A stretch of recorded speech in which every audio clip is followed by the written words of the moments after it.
makan dekat Kuala Hangat. Kalau hampa tak pernah makan, jom kami bawa. Sini sumpah sedap weh. Apa yang best dekat sini, dia punya toke. Baik gila. Jom lah.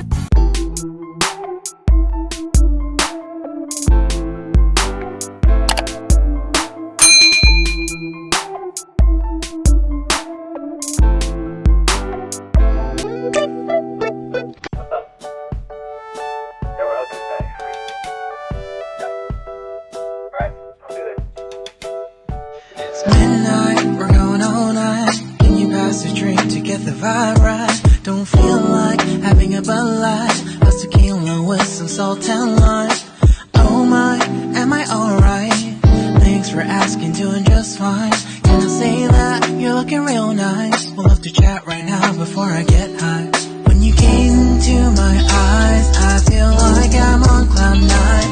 You bang harder than 4th of July. I think I can go all night, yeah. The way you bite your lips, blush and smile you give, you're just so stunning. I've been feeling nothing lately when without you. I know that something special made me think about you, about you, you.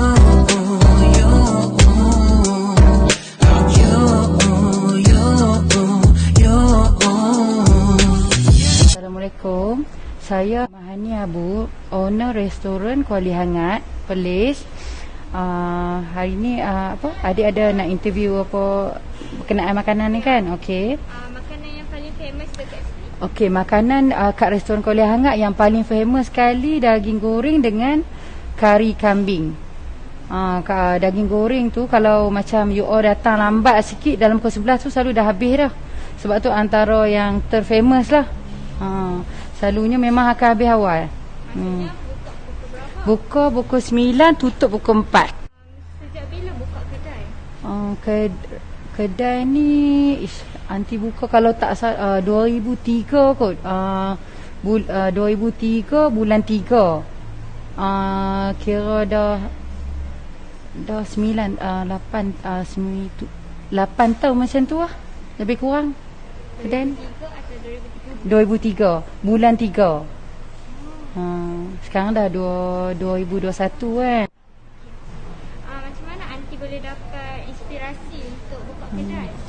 Okey, actually sebelum ni anti ada buat catering tapi secara kecil-kecilan. Mula-mula buat secara kecil-kecilan, lepas tu makin lama orang order makin banyak. Dah daripada 100 pack dah jadi sampai 2000 pack. So bila dah terlampau banyak, anti terpaksa pakai pekerja yang ramai. So macam pekerja tu, macam catering kita orang buat, dia bukan hari-hari. Dia maksudnya dalam sebulan tu 3-4 kali.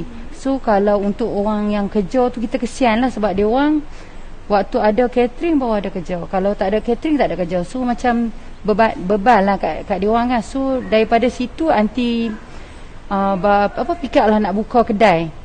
So anti cuba buka, anti try buka Kuala Hangat. Actually Kuala Hangat sebelum ni kecil je. Separuh daripada kedai ni. 3 bulan buka, orang ramai gila. So anti pecah buat lain, tambah belakang.